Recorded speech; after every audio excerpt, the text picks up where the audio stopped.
really a point. Just like to see you guys talk about stuff. Next week.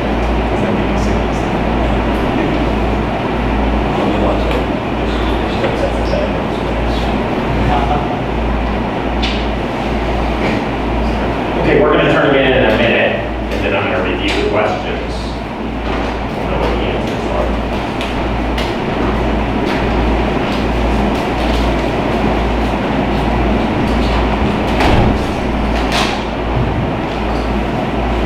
Please put your name on top of the quiz, so that I know that it's you, and make it legible. If your handwriting is terrible, print in caps.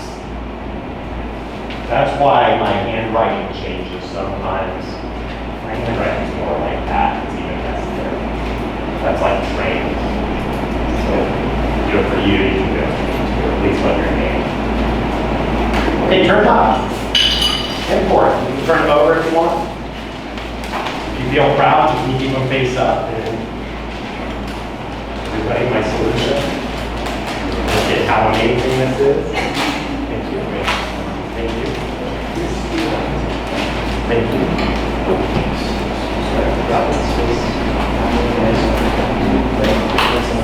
What's that? That's okay. It was a pop quiz. I didn't say what's going to happen. So I'm going to keep you guys on your toes. And I promise you, this isn't meant to be a bad experience or anything. I'm going to show you the answers so that you can get ready for the midterm.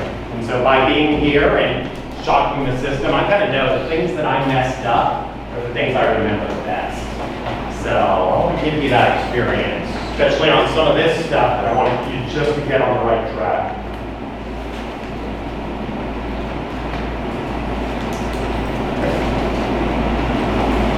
Just 1 second. Thank you for indulging.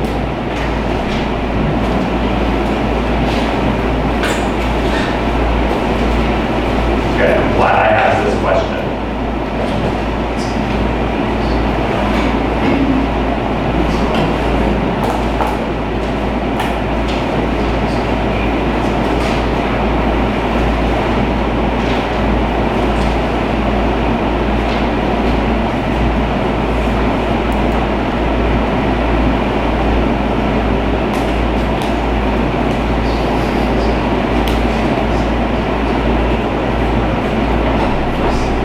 When I do ask for a yes, no, I really mean it. I just want to see your yes, no. Even if you give me a paragraph of explanation, sometimes I want you to say, so my answer is yes. So I saw that a couple times. That'll get you dinged, just in terms of communication, So I've done that to TAs before, and I'm like, oh, but if you understand what I said yes. Well, why didn't you just say yes?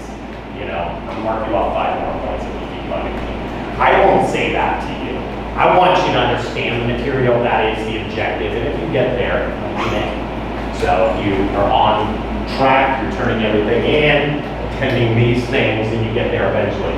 So what I'm going to do with these is I'm just going to mark them down as participation credit, and everybody that took it is going to get 100, regardless of your answer. That may not always be the case. I saw some smiles. So good, because I know I saw at least around 50% some incoherency.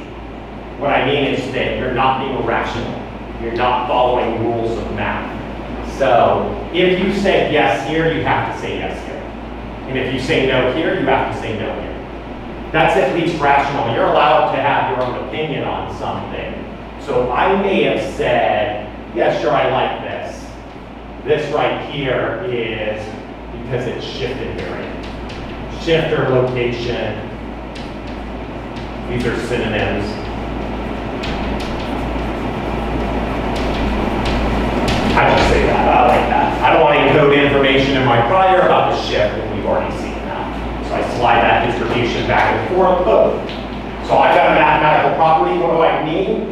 I'm not supplying information about the mean in the distribution. I'm not supplying information about the location, but I'm certainly doing something by multiplying by 1. And this answer helps us to understand this. I want you to just pick up on, there's some math over here on the board. I did this real quickly. So if I were going to change this prior into this, I follow my formula. So I want this thing right here. So I'm going to say this is going to be proportional to, I could have said equal here and used the whole formula, but once I have proportionality written down, you're never going to get away from that. So if I'm mapping from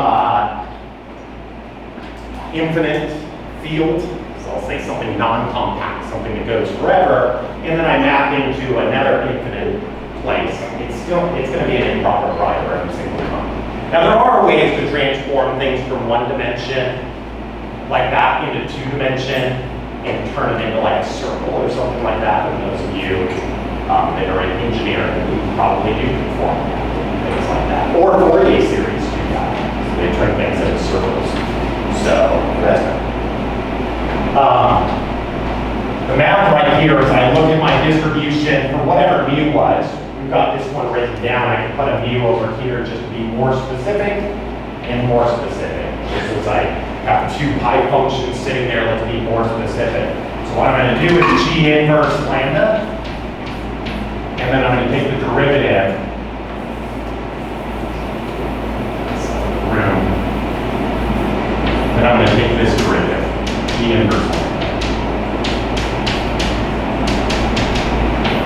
This isn't changeable in disguise, is what's going on.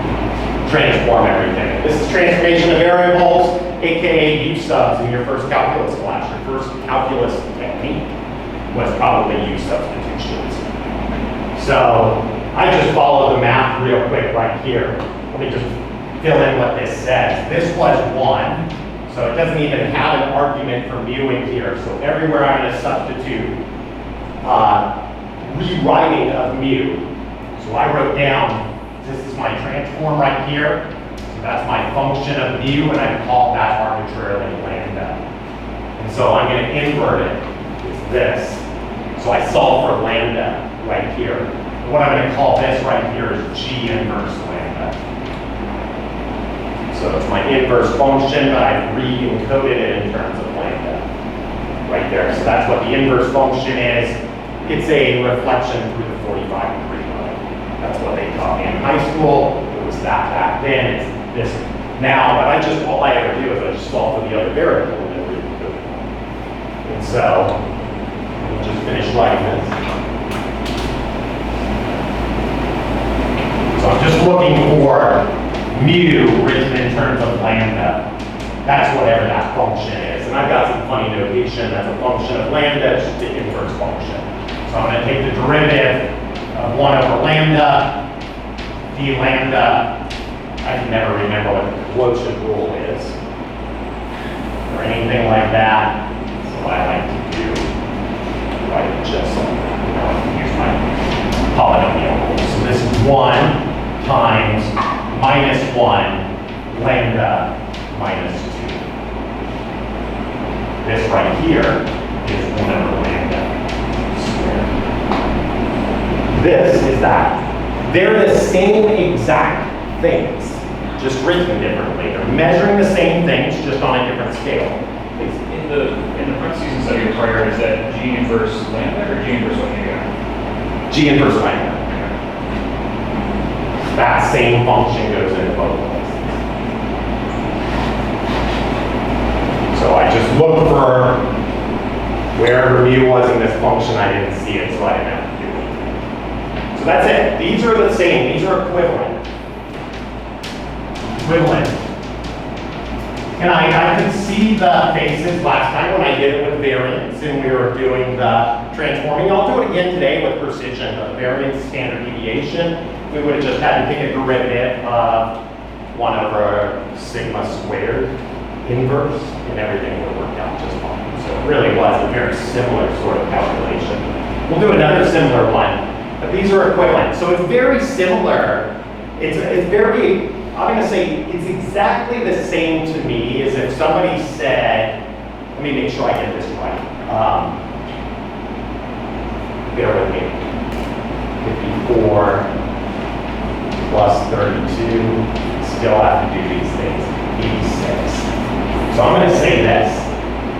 So here's a question. I'm going to just rephrase this right here. We'll write down the reparameterization in a second. Well, let me just ask you a different question. It's very analogous, and I think you can understand it.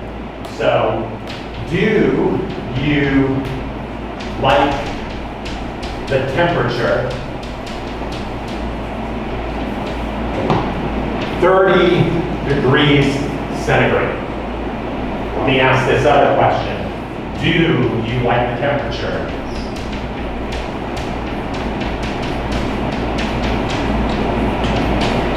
86 degrees Fahrenheit?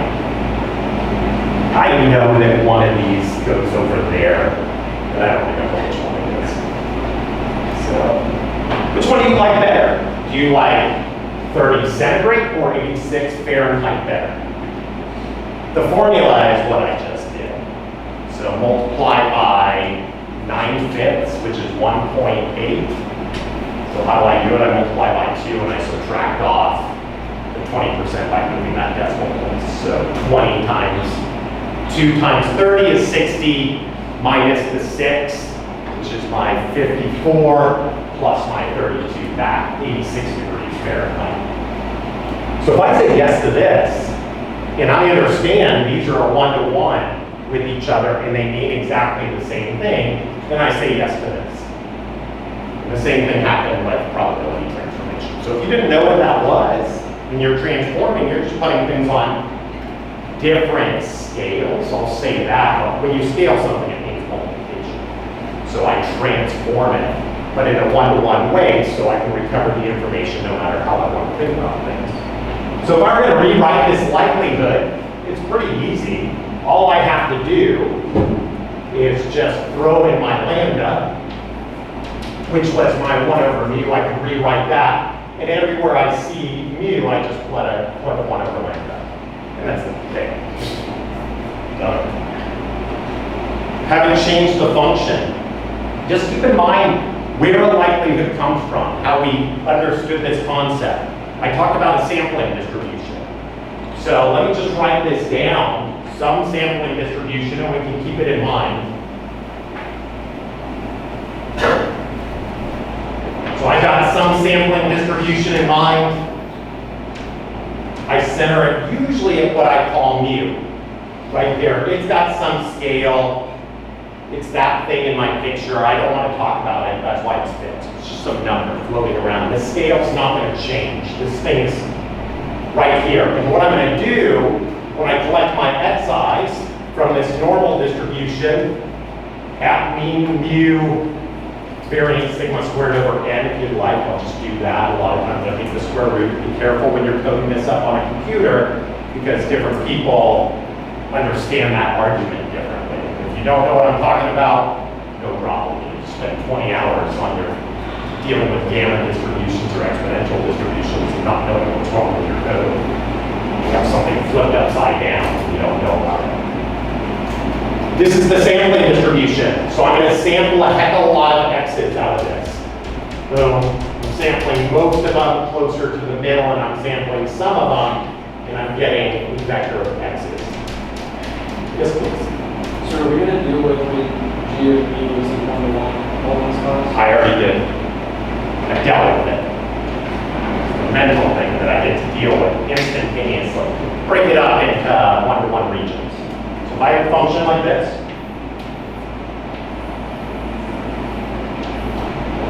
it's not one-to-one, but I can certainly bust this up into little one-to-one regions.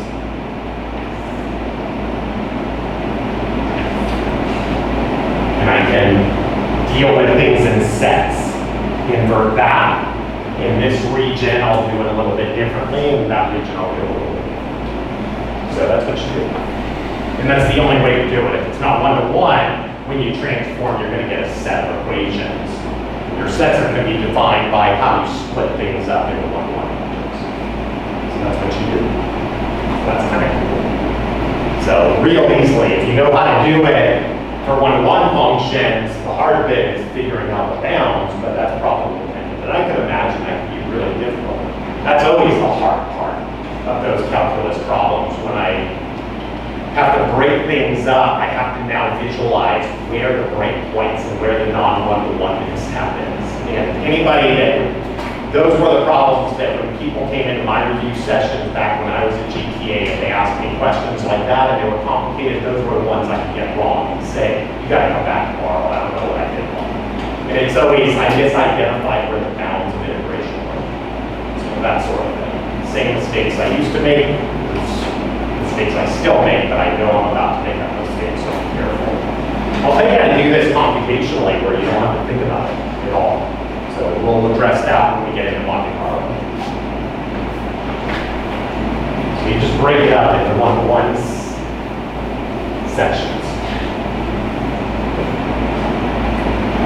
And if you want, you can go to Casella and Berger or even on an undergrad probability book, and they'll have that problem too. And you're always dreading on those exams. Please don't ask me a real tricky one. Ask me one that I already know how to do. Okay. So remember how we thought about sampling distributions? I just have this shape and I'm going to sample out of it. And the way I write that shape is maybe like this. E to the minus 1/2 x bar mu sigma squared over n. So what I'm going to do with it, so now I have a sampling distribution on x bar. It's equivalent. So I could have just taken all this stuff and computed some of the xi's, divide by n, I call that x bar, throw it in here. So now I can just think of this as a one-dimensional sampling distribution, and I've sampled from that.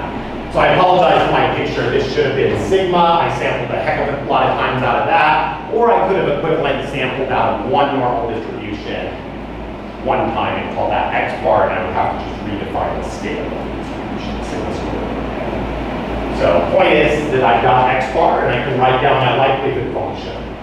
So this thing was also proportional to this thing. So I could have done this one of two things. 1 over sigma if you want, xi's minus x bar, x minus mu squared over sigma squared. And I can even get rid of that because I'm just thinking of this as a function of mu. I'm getting us ready to remember that. So I write this thing down, that's the sampling distribution. If I write it like this, 1 over lambda, but if mu, let's say mu is 5, then what I'm saying is lambda is 0.2. There's a one-to-one relationship between those two things. So what I'm saying is I could have thought about the distribution just like this, sampled an x bar, and I have this thing right here. It's just a number that I'm plugging in here, and I'm just writing it down differently. So it's exactly the same thing. What I said is write down your sampling distribution, i.e. this shape, sample out of it, take that data, plug it back into your likelihood function. How I thought about this was a little arbitrary. I like not thinking about it on an inverse scale. I like thinking about it just as a function mu. That's what I call it. So again, it's an arbitrary decision. I would agree that means there's something inherently like familiar about them. Variances aren't like that. So they measure some sort of spread, but it's a very technical way of measuring it. It's the square deviation. But a mean, I would agree there's something really neat about that. And I can't always put my finger on it, but I know about the central limit theorem, and I know about all these theories, and x bar just keeps coming back in. So, you know, like thinking about it on this linear scale, I know what it means. It shifts this distribution. If I were budging around lambda, if I budge that linearly, that distribution doesn't slide linearly. So I'm thinking about it a little bit differently. So 1 over lambda is a shift parameter, but lambda itself is not a shift. So, chew on that for a while. So those are all the answers to the quiz. Again, I'm going to mark down your attendance for it, and I'll probably ask you questions like this in the future. Yes, please. Why doesn't the 1 over lambda squared show up in the likelihood when you switch the parameters? Because you don't need it. A likelihood, it's not, you're not allowed to start measuring the area under the curve yet and integrate over it. So again, the way we thought about our likelihood functions is we're thinking of it as a function over the x's, and that's the probability distribution. So that's the random measure. So if I were to transform the x's, I would need the Jacobian. So that's the confusion. When I upgrade it to a posterior and I actually have a measure on everything, then that 1 over lambda squared would come into play. And I could do that one of two ways. I could either transform the prior, or I could transform the posterior. In both calculations, that 1 over lambda squared would pop up, the absolute value term, aka what I always call Jacobian in higher dimensional spaces. But in 1D, it still is the absolute value. It's just a little bit a superfluous way of saying it. In 2 dimensions, there's an angle.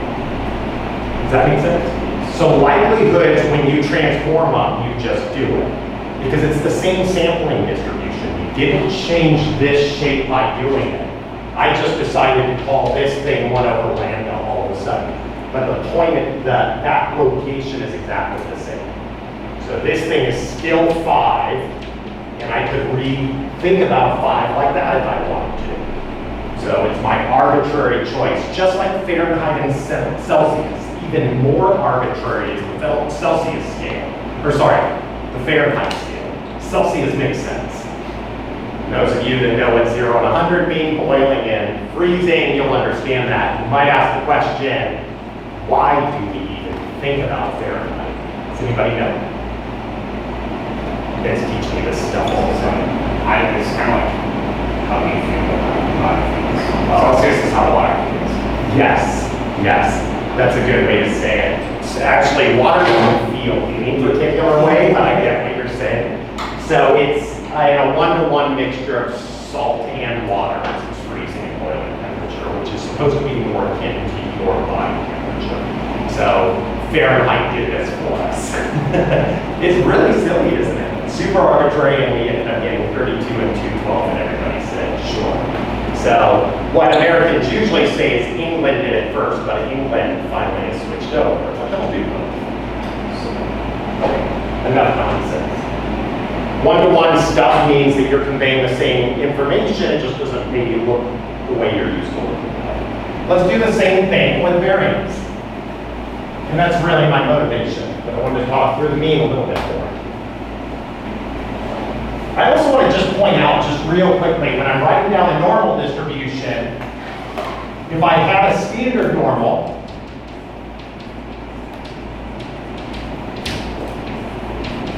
I just write down a standard normal like this, e to the minus 1/2, I'll say x squared over sigma squared, over 1. So it's just that thing. So centered at 0, scales 1. And I don't even have to remember with 1. Squared, not squared, square root, still the same value. If I transform everything to a different scale, I'll say this, z minus mu. So really, I'm just taking x and I'm re-shifting it and I'm rescaling it. It looks like this, sigma. And I like my sigma sitting out in front right here. So that sigma is that value right here. And if you want, this is z minus mu over sigma, all squared. So the sigma is just rescaling the z's, so I'm shifting and rescaling. What I want to point out is that when you rescale everything and you do this transformation, this is a transformation, the Jacobian term is this, is what you end up getting. The 2 pi was already there, normalizing everything. So when you transform everything, shift and rescale, you get that as the Jacobian term, 1 over sigma. If you would like, there's also a multiply by 1 in here. And that's the Jacobian term that I might be thinking about when I transform everything, what happened with mu. And because it's linear, it doesn't affect anything out here. I'm not having to rescale the distribution. And this is true in general. So for a location scale family, this is a location scale family, meaning I can just kind of bunch that thing around and rescale everything. If I had a distribution on x, but I wanted a distribution on z, what I would end up doing is I would shift by mu, I'd plug in that parameter sigma, just like I did right here, into the argument. So I take that function f of x, but then I also have to drop the 1 over sigma out in front. That's what always happens in a location scale family.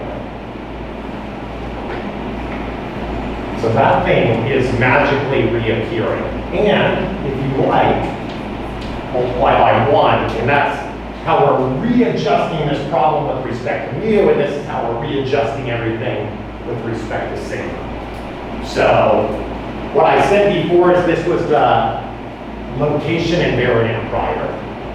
And what we had kind of started thinking about was this being the scale invariant prior. So I want to just point out, even though you've been doing this for a long time, you've been dealing with that scale invariance and location invariance. And I think this is what Laplace was thinking about when he told us a couple prior. So Laplace told us this, and Laplace also used this. And I wish he would articulate things the way I would want to hear them, so he could tell me why he picked this exactly. And he didn't do a great job of conveying that. But a lot of people think Laplace just used flat priors, but he seems to have done just the right thing with this one. And we will eventually derive that prior. In the meantime, I want to talk about phi, just because I can talk about the conjugate analysis by talking about a gamma distribution. I don't have to talk about an inverse gamma distribution. That would be if I were talking about the variance, or if I were taking the square root of it, now I need a square root of an inverse gamma distribution. Let me write down how you do that via Monte Carlo. And this will kind of answer the question of how do you do things if things were like totally non-one-to-one. This is not a good example because it is one-to-one. Okay, let me tell you about that later in a non-one-to-one problem. I want to point out just a few things about gamma distributions, because this is what we're going to use for our prior. Its form looks like this, and this is the kernel of the distribution, of the sampling density. So I'll point out that z has to be positive. So alpha and beta themselves also both need to be positive for it to be an actual distribution. Now we're going to probably do something to this distribution eventually where we're going to make this improper. So we're going to probably push those to limits where they're not allowed to go, but it's going to diffuse mass in just the right way. And we did something similar with the normal distribution when we were studying the mean. So I'll also point out this is the normalizing constant, and you'll need to be familiar with that part of it. So you'll want to remember that. The gamma function, I can write this down a couple different ways. But very typically, this is just meant to be an operator, and there's usually not a closed form solution that I can write down with a piece of chalk.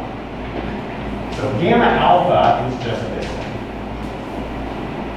Z to the alpha minus 1, e to the minus z, dz, 0 to the that's the gamma function. And it pops up in mathematics all over the place. I'll say this is equal to alpha minus 1 factorial if alpha is a positive integer. Meaning that it starts at 1, not 0. So then I can just plug this thing into this formula, and this is just the factorial. And that's kind of cool. So if alpha is an integer, we'll understand this maybe a little bit more intuitively. This function is super bizarre. So if you've ever plotted it out or looked at Wikipedia, you'll see how bizarre this function is. This could even go negative in this thing. Alpha is allowed to go negative in a typical gamma function. We'll never touch it that way. No. As far as we're going to go is we'll just slam it down to 0. You can see funny things starting to happen.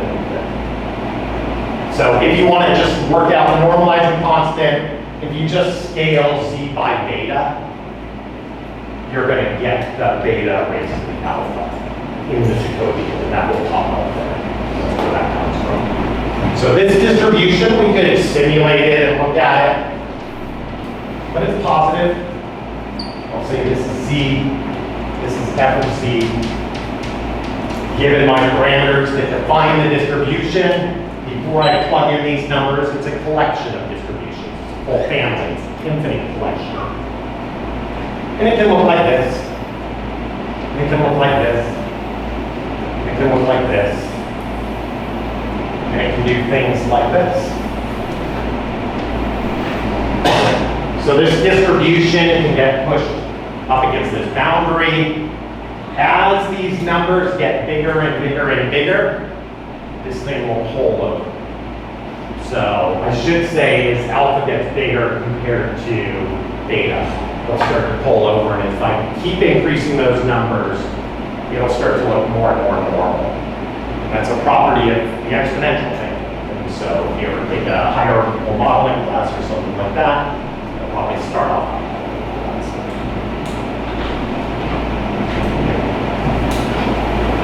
Real quick, what's the expectation for a gamma? The way I've written it is alpha over beta. So be careful, sometimes people, instead of talking about beta, they'll write down 1 over beta right there. And that would change it to alpha beta. If you want to do the other scale, you're going to have to flip upside down twice for every time I don't flip everything down, upside down. And that's why we do it. If you want to use everything on the other scale, you might as well just use the inverse scale alone. I won't deduct any credit. They're all the same, but one is easier for me to remember, so I get no preference to it. So this is alpha over beta squared. So pretty easy to remember that one. If you ever needed to know these, I'd probably give them to you, but it's good to remember what those are. So let's use those in a moment. Start working through this analysis. So xi's are coming out of this normal distribution. Mean mu, variance, sigma squared. I don't like thinking about sigma squared. I like thinking about phi y for the exact same reasons I like thinking about Fahrenheit and not centigrade. It's totally arbitrary. I'm just used to it. So, and a lot of my friends are used to this too. When you want to talk to them, they want you to move to this scale.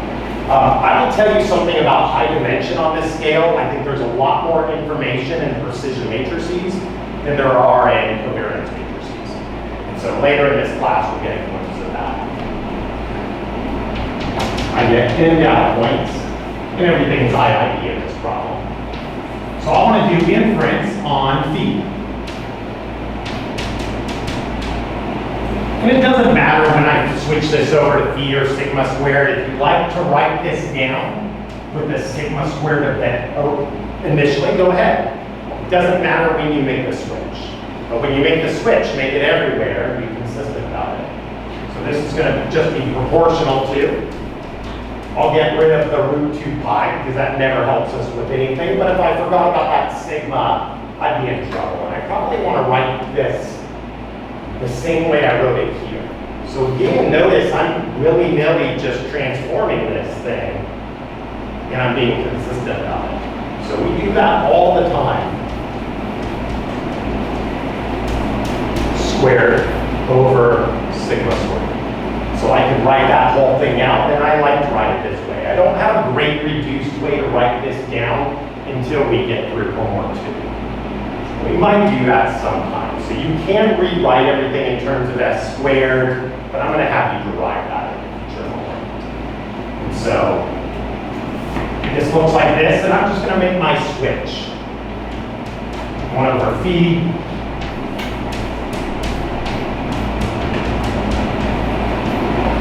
Proportional to, and I'll just 1 over phi, 1 over square root 1 over phi.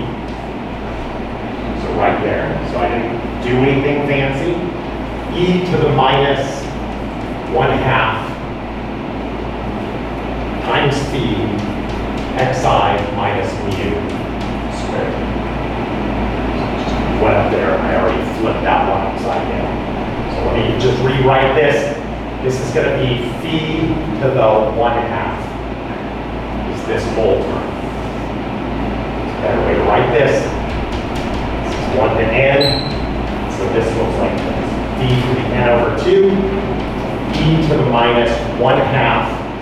I'm going to put my phi up here. Seems a little bit more polite. And then I'll just sum this stuff up. That's my likelihood function. And again, no matter how I'm kind of rearranging this, as long as I'm doing it in a one-to-one fashion and I'm just moving that thing, you talk about some parameter, I'm still talking about phi. I haven't changed the sampling distribution, so I haven't changed the likelihood per se. Just re-encoding it.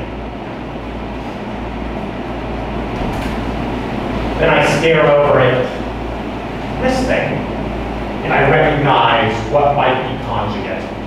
So again, I've got a parameter up here. So e to the minus, that's linear, it's multiplied by some stuff. That looks just like that, where my z would be replaced with a phi. Some constant multiplying. And then I have some polynomial term sitting out in front. It looks like that. So I can tell you what alpha was right there. So I can use my imagination and I can multiply a function like this, where z is phi into that, and I can say, oh, it has this same form. So let's see.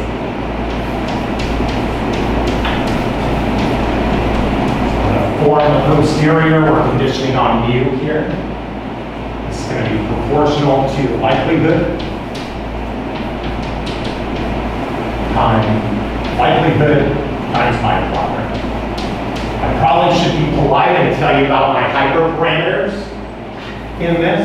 Most people will make what are called standard choices, but you probably want to ask no matter what, why did you pick what you picked? Does it make a difference? And demonstrate it to me. And anytime you do this for somebody else, you're walking them through a Bayesian analysis and they're slightly uncomfortable, do a simulation study and wiggle those parameters around and show them the influence of them. So this looks like this: phi to the n over 2, e to the minus phi sum of the xi's minus mu squared over 2. I didn't write my indexing right there, but you know that's a sum from 1 to n. And then I'm going to multiply it by my prior. This is phi to the alpha minus 1, e to the minus beta phi. So this is my prior. You'll also notice I didn't even touch these right here. I just re-encoded this part. Kernel of the distribution, everything that has shape, where the ph's live. So the ph's live where the z's live here, so there's no z's there. So that's just normalizing concept. So I've already shoved all my stuff and written this down, so I'll continue to do that. And then I can just rewrite this.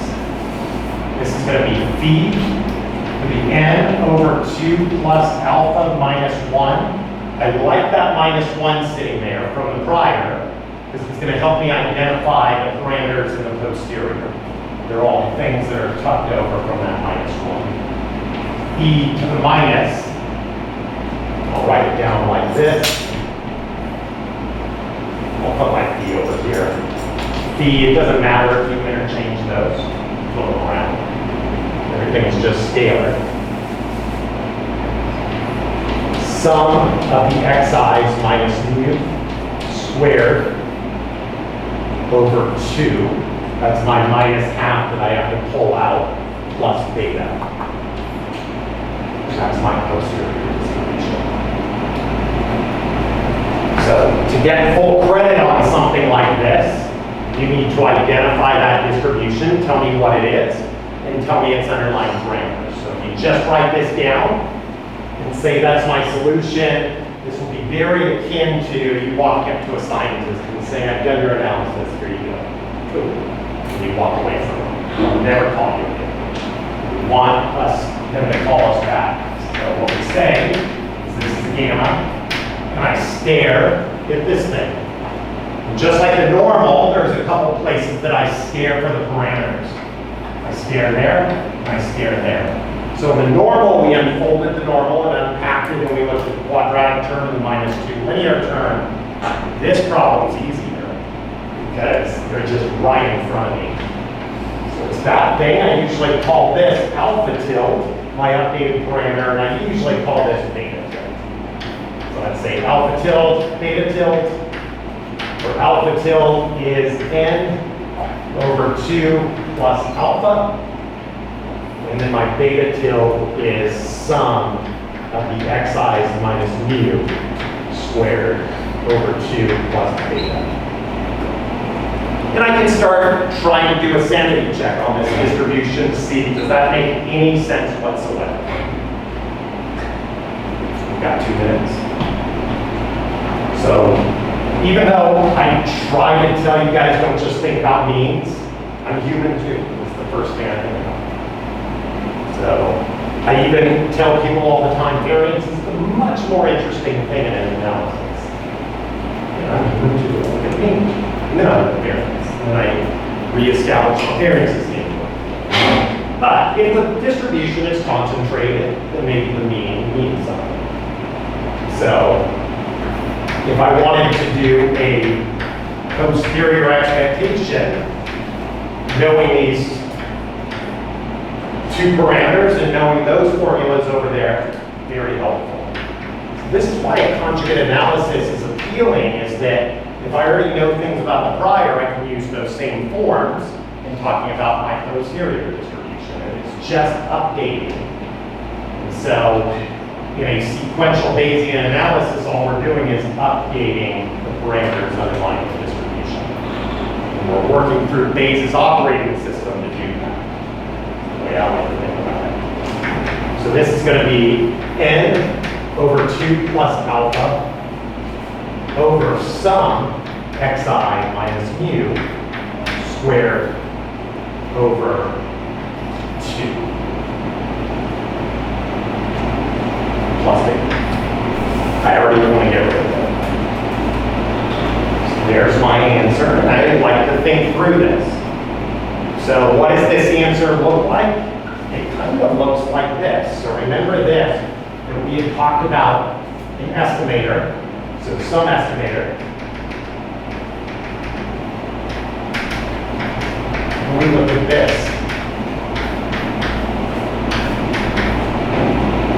somebody said subtract off x bar and divide by n minus 1, and I said,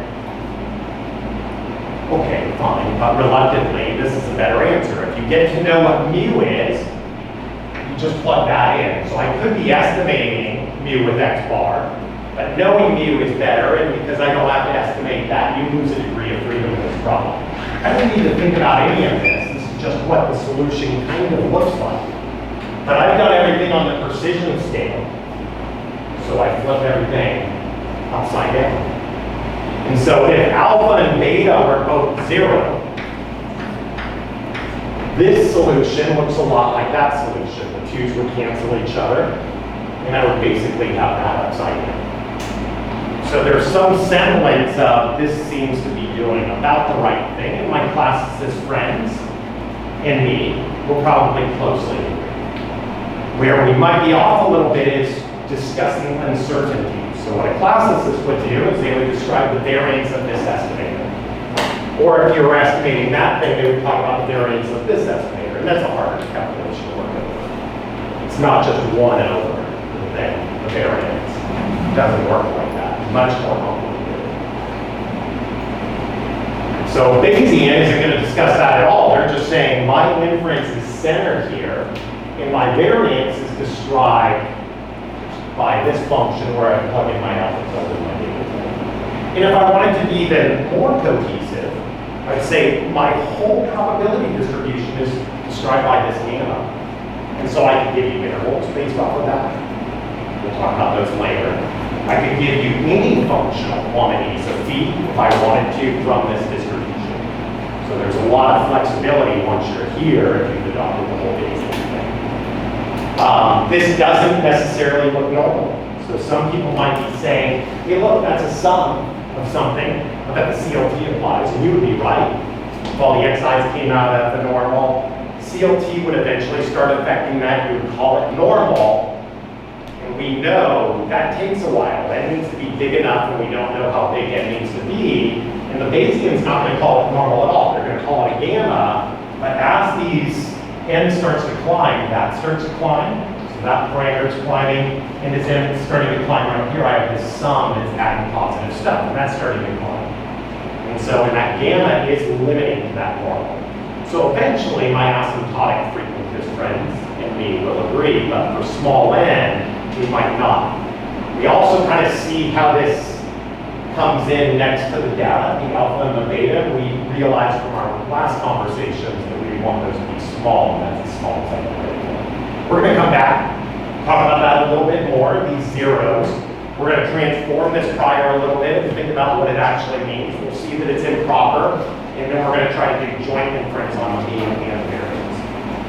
I'm going to start the conversation by letting my likelihood just have one data point, and I'm going to use these priors that I've been talking about, and we're going to see what happens. So how much info is in one data point that we can get that point. Thanks again, y'all.